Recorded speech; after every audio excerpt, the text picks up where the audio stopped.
আপনি পৃথিবীতে যত একা হবেন মানুষ চিনতে তত সুবিধা হবে আপনার। আপনি যত একা হবেন, যত সমস্যায় পড়বেন, যত কষ্টে থাকবেন, তত মানুষের মুখোশ আপনার সামনে উঠে আসবে।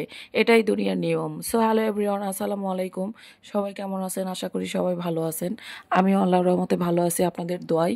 আজকে যদিও বা আমি ভয়েস দিতে অনেক কষ্ট হচ্ছে, আমার গলার অনেক ব্যথা। বুঝতেই পারবেন যে আমার গলাটা আসলে খুবই সমস্যা হচ্ছে, তারপরও ভয়েস দিতে হবে, কিছু করার নেই। কারণ আমরা তো একটা চাকরি করি, এটা একটা চাকরির মতো। তো প্রত্যেকটা মানুষের জীবনে কিছু না কিছু কষ্ট আছে, যেগুলো হয়তো সবাইকে বলে বোঝানো যায় না বা বলা যায় না। আর ওই রকম আপন আজকাল খুঁজে পাওয়া যায় না যে যার কাছে কষ্টের কিছু কথা প্রকাশ করে তার কাছে হালকা হব। কারণ আজকাল মানুষ কষ্টের কথা শুনলে আপনার কাছে শুনবে, অন্য জায়গায় যায় লবণ দেওয়ার মতো কাজ করবে। তাই এগুলো শেয়ার করার মতো না। তো কিছু কথা বলি। নিজের আপনজন আসলে মানুষকে কখন মনে করবেন? যখন দেখবেন অনেক টাকা আছে, আপনার টাকায় আপনার সম্মান, আপনার আত্মীয় স্বজন, ভালোবাসা দ্বিগুণ বাড়িয়ে দেয়। এটা বাস্তবতা, এটা প্রকৃতির নিয়ম, দুনিয়ার নিয়ম এইটা। কারণ আপনার টাকা থাকলে আপনার ভালোবাসার মানুষ অভাব হবে না। আপনার জীবনে যে যখনই আসুক না কেন, যদিও আপনাকে যদি বলে যে সে সারা জীবন থাকবে, এটা সারা জীবন থাকার একটা প্রতিশ্রুতি, ঠিক আছে, কিন্তু সে সারা জীবন থাকবে কি না এটা কিন্তু আপনি কখনোই বুঝতে পারবেন না। কারণ মানুষের জীবনে কেউ কখনো পার্মানেন্ট সলিউশন না। তাই নিজেই নিজের পার্মানেন্ট সলিউশন হিসেবে নিজেকে এমনভাবে তৈরি করা উচিত, প্রত্যেকটা মানুষকেই, সেটা ছেলে হোক বা মেয়ে হোক।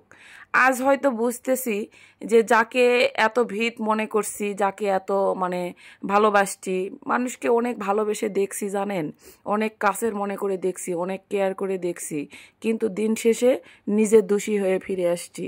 এটাই বাস্তবতা। আসলে বাস্তব হয়তো মানুষের মেনে নিতে কঠিন হয়, কিন্তু বাস্তবতা আমাদের জীবনে আসা দরকার। মানুষ চেনার জন্য হলেও আসা দরকার। কিছু কিছু মানুষের যে মুখোশগুলো আছে, সেগুলো আমাদের সামনে আসার অত্যন্ত জরুরি দরকার। কারণ আপনি কার সাথে মিশতেছেন, কার সাথে চলতেছেন, কাকে বিশ্বাস করে থাকতেছেন, আসলে এইটা আপনার কাছে জানা অত্যন্ত জরুরি। আপনার জীবনের পথ চলাতে আপনি কার সঙ্গী, কোন সঙ্গী, কেমন সঙ্গী, কে আপনার জীবনে ভালো, কে আপনার জীবনে খারাপ, এইটা আপনাকে অনুভব করা অত্যন্ত জরুরি বিষয়। তো আমি অনেক কথা বললাম, বলতে বলতে রান্নাটা করে নিলাম। নিয়ে আমি ওখানে তরকারিটা মেখে তুলে দিয়েছি, আর এইদিকে কিছু থালাবাটি ছিল, থালাবাটিগুলোও আমি মেজে নিছি।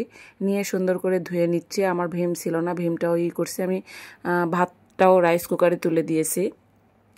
নিজের কষ্টের কথা কখনো কারোর সাথে শেয়ার করবেন না, কারণ মানুষের কাছে শেয়ার করে কোনো সলিউশন পাওয়ার জায়গায় আপনি তাদের হাসির খোরাক হবেন।